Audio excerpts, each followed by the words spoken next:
ఏడాది ప్రారంభం నుంచే మనల్ని ప్రభావితం చేసే కొన్ని కీలక ఆర్థిక విధానపరమైన మార్పులు అమల్లోకి వస్తున్నాయి. బ్యాంకింగ్ సేవలు, డిజిటల్ లావాదేవీలు, పన్ను చెల్లింపులతో పాటు ఇలా పలు విభాగాల్లో కొత్త నిబంధనలు అమల్లోకి వచ్చేశాయి. క్రెడిట్ స్కోర్ వారానికోసారి అప్డేట్ చేస్తారు. దీనివల్ల సరైన టైంలో వాయిదా చెల్లించకపోతే మీ క్రెడిట్ స్కోర్ పై వెంటనే ప్రభావం పడుతుంది. క్రమం తప్పకుండా చెల్లిస్తున్న వారికి మంచి క్రెడిట్ స్కోర్ తో పాటు తక్కువ వడ్డీకే రుణాలు లభించనున్నాయి. ఇప్పటికే SBI, Punjab national bank, HDFC బ్యాంకులు క్రెడిట్ స్కోర్ ఆధారంగా వడ్డీ రేట్లను సవరించబోతున్నాయి. పాన్ కార్డును ఆధార్ కార్డుతో అనుసంధానం ఖచ్చితంగా చేయాలి.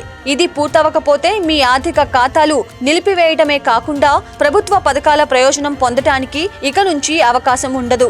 ఆధార్తో అనుసంధానం కాని పాన్ కార్డులు చెల్లవు. డాలర్తో పోలిస్తే రూపాయి విలువ క్షీణించడంతో కార్ల ధరలు జనవరి 1 నుంచి పెరుగుతున్నాయి. హ్యుందాయ్ కంపెనీ తన అన్ని మోడళ్ల ధరలను 0.6% వరకు పెంచింది.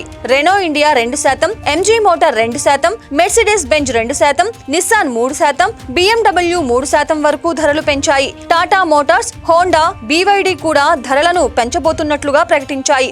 బ్యూరో ఆఫ్ ఎనర్జీ ఎఫిషియన్సీ నూతన ప్రమాణాల ప్రకారం తయారయ్యే ఏసీల ధరలు 10%, రిఫ్రిజిరేటర్లు 5% జనవరి 1 నుంచి పెరిగాయి. ప్రస్తుతం 5 స్టార్ రేటింగ్ పొందినవి నూతన ప్రమాణాల ప్రకారం 4 స్టార్ కు, ఇప్పటి వరకు 4 స్టార్ గా ఉన్నవి 3 స్టార్ కు, ప్రస్తుతం 3 స్టార్ గా ఉన్నవి 2 స్టార్ కు పరిమితమవుతాయి. జనవరి 1 నుంచి రిఫ్రిజిరేటర్లు, టెలివిజన్లు, ఎల్పీజీ గ్యాస్ స్టవ్లు, కూలింగ్ టవర్లు, చిల్లర్లకు స్టార్ లేబుళ్లను ప్రభుత్వం తెచ్చింది. డీప్ ఫ్రీజర్లు, డిస్ట్రిబ్యూషన్ ట్రాన్స్ఫార్మర్లు, గ్రిడ్ కనెక్టెడ్ సోలార్ ఇన్వర్టర్లకు ఇవి వర్తిస్తాయి. ఇప్పటికే రూమ్ ఏసీలు, సీలింగ్ ఫ్యాన్లు, ఎలక్ట్రిక్ వాటర్ హీటర్లు, వాషింగ్ మిషన్ తదితరాలకు స్టార్ లేబుల్ తప్పనిసరి. ఆదాయపు పన్ను చట్టం 1961 స్థానంలో కొత్త ఆదాయపు పన్ను చట్టం 2025 ఏప్రిల్ 1, 2026 నుంచి అమల్లోకి రానుంది. పన్ను చట్టాన్ని మరింత సులభతరం చేయటమే దీని లక్ష్యం. ఆన్లైన్ మోసాలను అరికట్టేందుకు కేంద్ర ప్రభుత్వం యూపీఐ లావాదేవీలపై పర్యవేక్షణ పెంచనుంది. దీంతో పాటు వాట్సాప్, టెలిగ్రామ్, సిగ్నల్ వంటి మెసేజింగ్ యాప్ల కోసం